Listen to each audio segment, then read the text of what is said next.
Remember when Geraldo opened Al Capone's vault live on national TV? Well, I'm about to solve the mystery of Obama. I'm about to break the Obama code. I'm about to tell you everything about the way Obama, and the people around him, really think. I'm about to rip open the true Obama plan to destroy our country. Because I was there when the plan was hatched. How do I know all this? Because I was Barack Obama's college classmate at Columbia University, class of 1983. I was easy to recognize, the lone outspoken conservative in a class of 700 students. I knew I was in trouble when my first political science class at Columbia was Communism 101 Inches taught by Professor Trotsky in the Fidel Castro building, at the corner of Marx Boulevard and Lenin Drive. I'm only half kidding. My experiences at Columbia were not far off. Everyone needs to hear my story because what Obama and I learned at Columbia explains exactly what Obama is doing to America today. What Obama and I learned at Columbia, how to destroy America from within, the economy in deep decline, the disappearance of jobs, the annihilation of the middle class, the demonization of business owners, the destruction of small business with onerous regulations and taxes, the overwhelming debt and spending of out-of-control government, the millions of Americans losing their health insurance, and the unimaginable increase in dependency through welfare, food stamps, unemployment, disability, and now free health care. It's all easily explained when you hear what Obama and I learned at Columbia. America's decline under Obama isn't due to mistake, ignorance, or incompetence at the hands of a community organizer. It's a purposeful, brilliant plan hatched at Columbia University to destroy capitalism, American exceptionalism, Judeo-Christian values, and the American dream. I never met Obama at Columbia. We were both political science majors, both pre-law.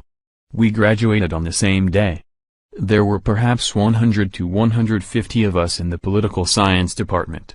And I thought I knew all of them. America's decline under Obama isn't due to mistake, ignorance, or incompetence. Cher, as the token big-mouthed conservative patriot, I know they all knew me. But not Obama. I never met him, saw him, or even heard of him. Not one of my friends at Columbia ever met him either. At our 30th class reunion last May, I could not find a single classmate who had ever met him. Strange story, but I digress. What matters is what Obama learned and experienced at Columbia. My classmates hated America.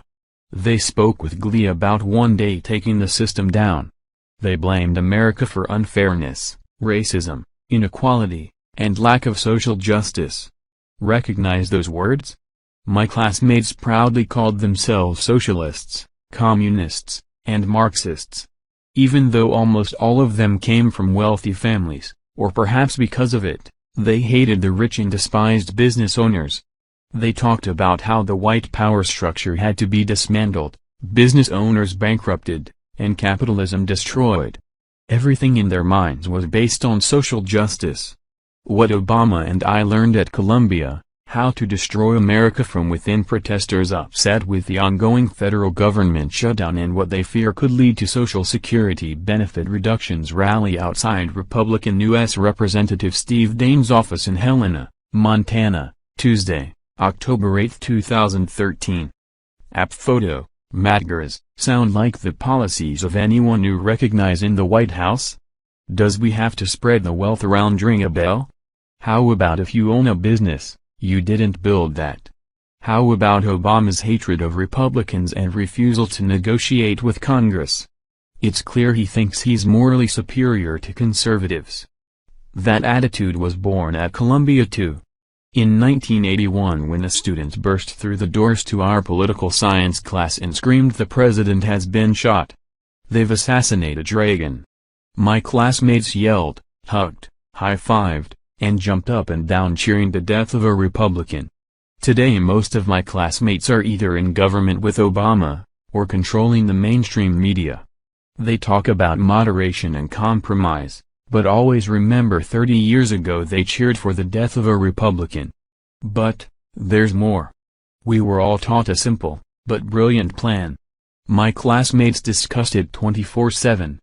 It was their American dream. By the time the middle class realizes he's the killer and they're the prey, they'll already be dead. Cher, it was called Cloward Piven, after former Columbia professors Richard Cloward and Francis Piven.